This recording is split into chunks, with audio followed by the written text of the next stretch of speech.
नमः श्री सत्यनारायण देवताय नमः। अथा सत्यनारायण कथा प्रारंभ।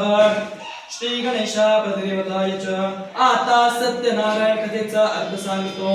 एकदा नैमी शरणात राहणाऱ्या शौनाधिक ऋषीने पुराण सांगणाऱ्या सुतांना प्रश्न विचारलेला आहे। ऋषी पुन्हा विचारतात, हे मुनी श्रेष्ठा, मनातील सर्व फळे कोणत्या व्रताने अथवा तपश्चर्येने मिळतात ते कृपा करून मला सांगावे, माझे ऐकण्याची इच्छा आहे। तेच ऐकून सुत म्हणतात, मुनी हो, नारदांनी हाच प्रश्न भगवान महाविष्णूला विचारला।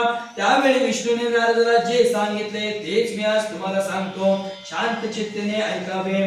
एकदा महायोगी नारद मुनी जनतेवर दया करावी अशा बुद्धीने अनेक लोकांत फिरत असताना मनुष्य लोकात आलेले आहेत आणि मनुष्य लोकात आपल्या पूर्वकर्माप्रमाणे अनेक योनीमध्ये जन्म घेऊन विविध प्रकारचे दुःखे सर्व लोक भोगीत आहेत।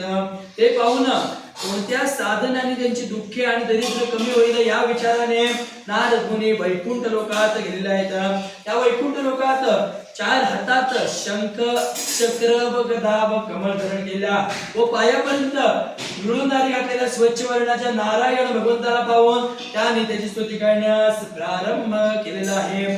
ते ऐकून नारद मुनी म्हणाले आहेत, ज्यांचे स्वरूप वाणी म्हणायला न कळणारे, जो अनंत शक्तिमान आहे, जो उत्पत्ती मध्य नाश आणि राहते, जवळचा निर्गुण, जो जगाच्या आरंभ काळी जो 3 गुणांचा स्वीकार करतो, जो सर्वांचे मूळ कारण करून भक्तीने दुःखे नाश करतो, त्या नारायण देवताला माझा नमस्कार असो।